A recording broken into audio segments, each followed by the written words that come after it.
You do not have a power problem. God is your power. Dr. Tony Evans says all the power we'll ever need is within reach, but too many of us never tap into it. There's got to be a connection in order to experience the power. This is the Alternative Broadcast, featuring the timeless biblical teachings from the archives of Dr. Tony Evans. As the old saying goes, how much you get of God depends on how much He has of you. Well, Dr. Evans builds on that idea today as he brings us a lesson drawn from Ephesians chapter 3. Let's join him. If you want to get more of God, your capacity must be expanded. Your ability to take in more must be expanded. Far too many of us are content with our spiritual level. And once you become satisfied, once you don't want to grow anymore, develop anymore, go deeper anymore, it doesn't take much to satisfy you. But for those who are hungry for God, who are in the hot pursuit of the holy, you want to eat all the time because you want about as much of God as you can possibly get, but God will only give you as much of Him as you can possibly handle. Why are some Christians so full of God and others nibble? Differing capacities. Our passage today goes right to the heart of that issue.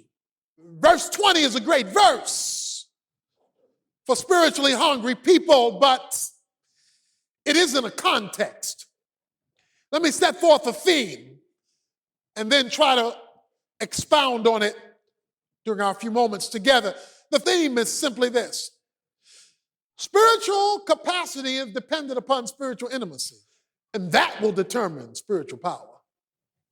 Or let me put it another way. The more intimate you are, the more capacity you have. And the more capacity you have, the more power you experience. So if you don't see a lot of God's power, it's because you don't possess a lot of God's capacity.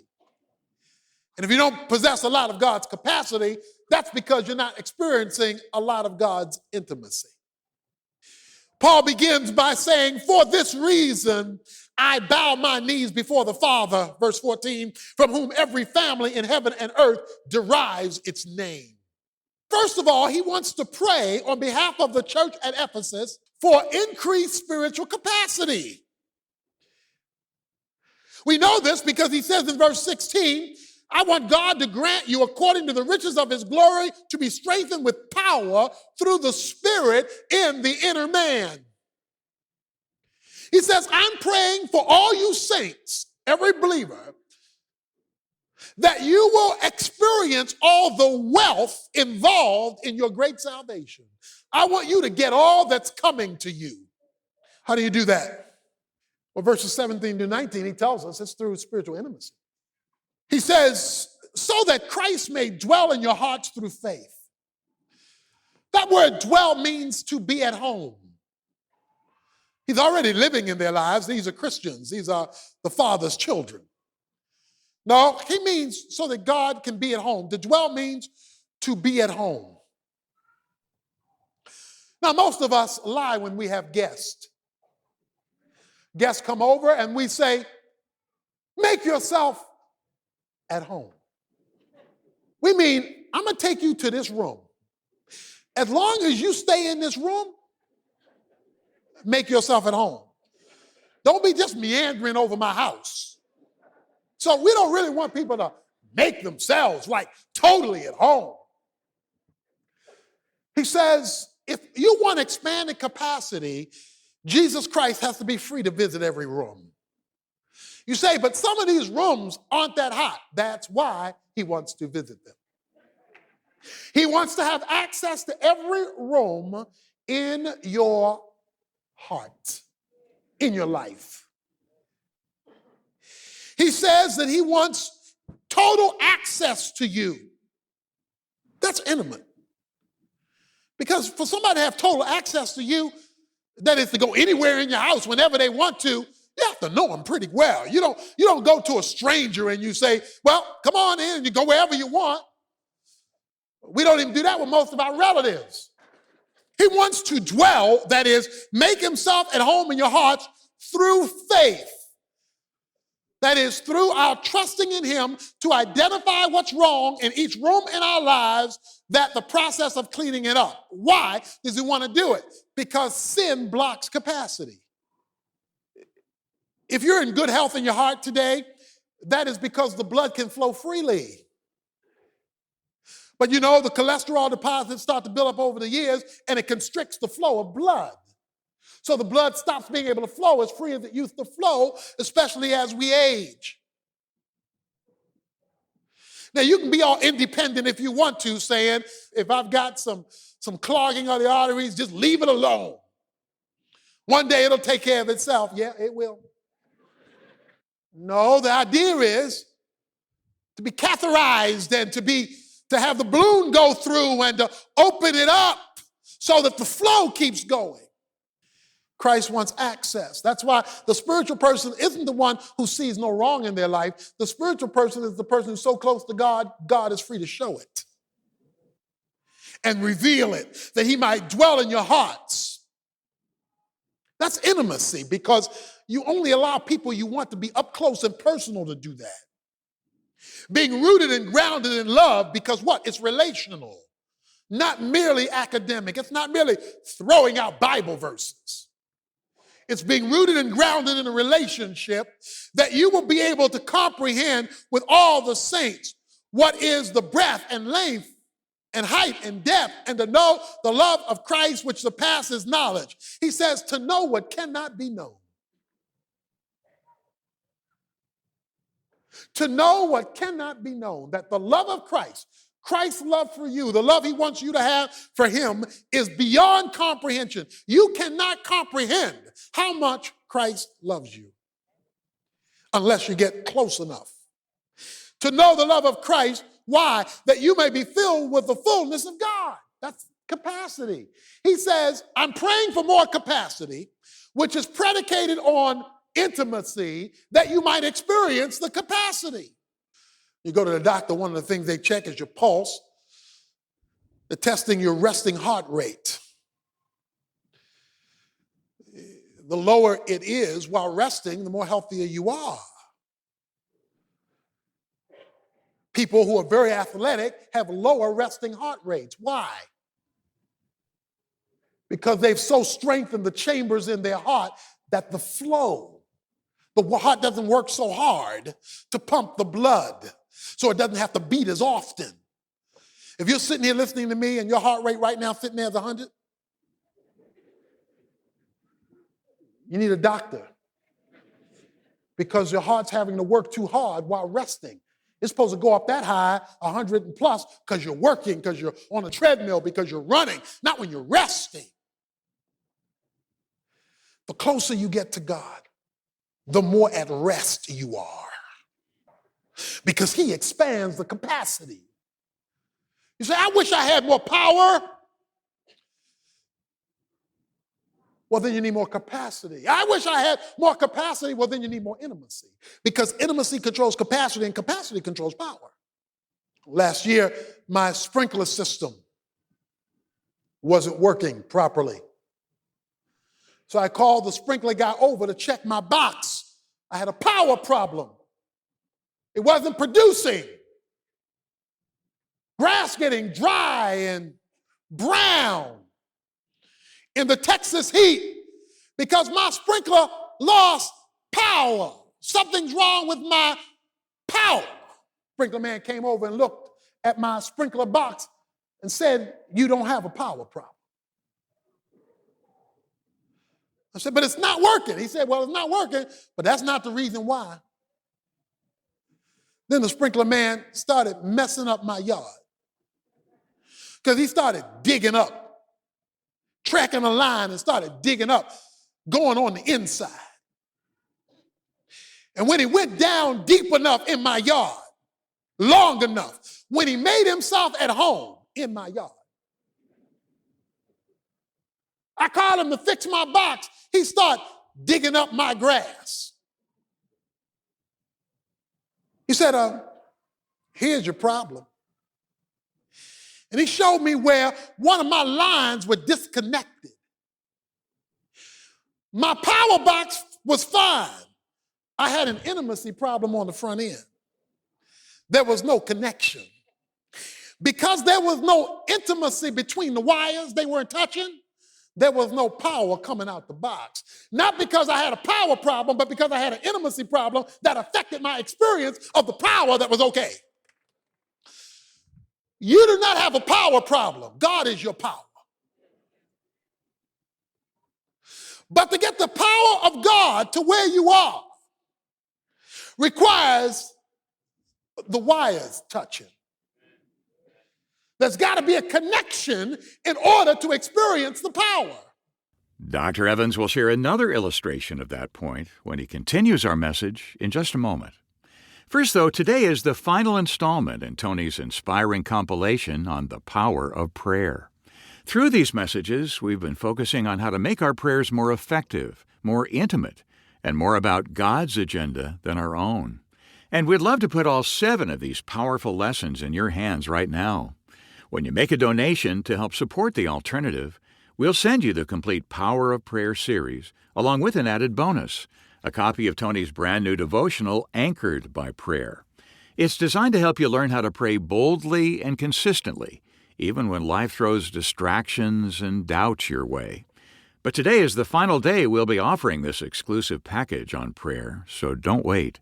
Visit us today at tonyevans.org or call our resource team at 1-800-800-3222. That's tonyevans.org or by phone at 1-800-800-3222 any time of the day or night to make your request for this special offer. I'll repeat that information for you after the second part of today's message. Right now, let's get right back into Ephesians chapter 3 with Dr. Evans. He pulls it together now in the verse everybody wants to get to. Verse 20. It's okay to love verse 20. It's okay to make it one of the great memory verses of your Christian life, as long as you understand verse 14, 15, 16, 17, 18, 19. Now to him.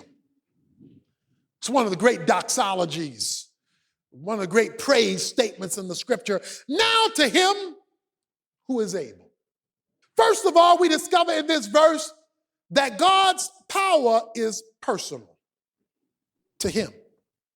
Not to it, not to a thing. It's to a person.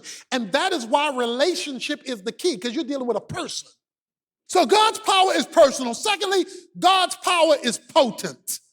Who is able? Jesus said, nothing is impossible with God.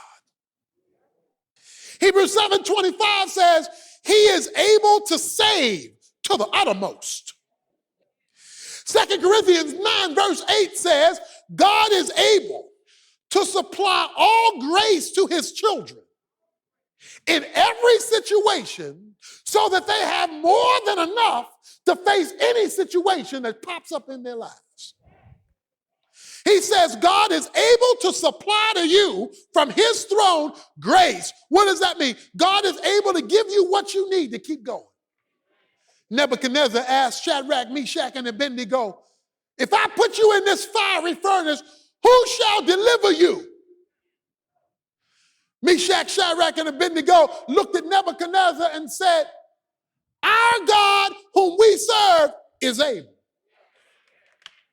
to deliver us from your fiery furnace. Now, that's as bad as you get, a fiery situation by a federal government, and he says, our God is able. I don't know what your situation is, I know he's able.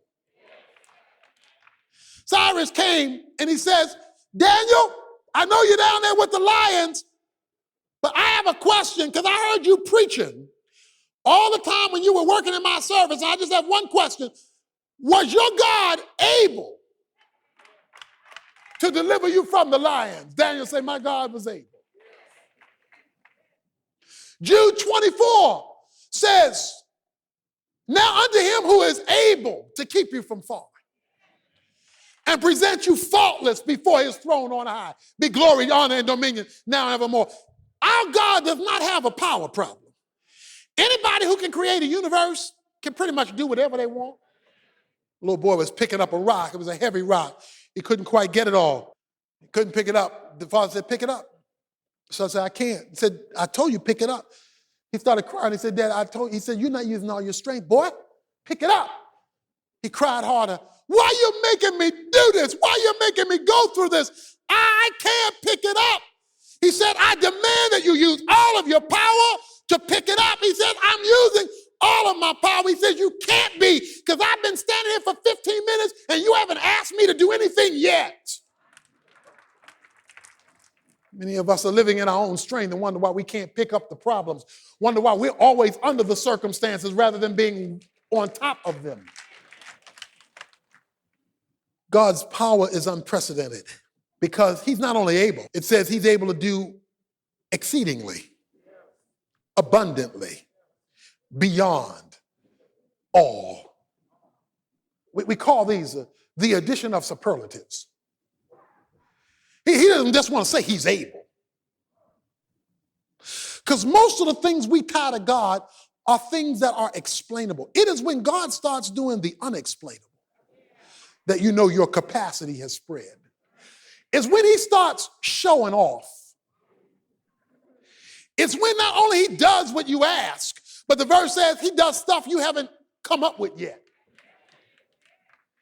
When he does that which is beyond what you can ask or think, when he outshines your brain waves, it's unprecedented because it's beyond what we can ask or think.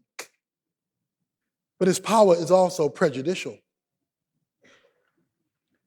because it says, according to the power that works. Where? Within us. If nothing's happening on the inside, don't expect to see much on the outside. Don't expect to see heaven shake in your situation if nothing's happening on the inside. It's got to be happening on the inside for it to show up on the outside, because it says it's according to the power that's working in you. And remember, the power doesn't work in you until your capacity has expanded, and your capacity doesn't expand until your intimacy has expanded. It's got to be working on the inside before you see it on the outside.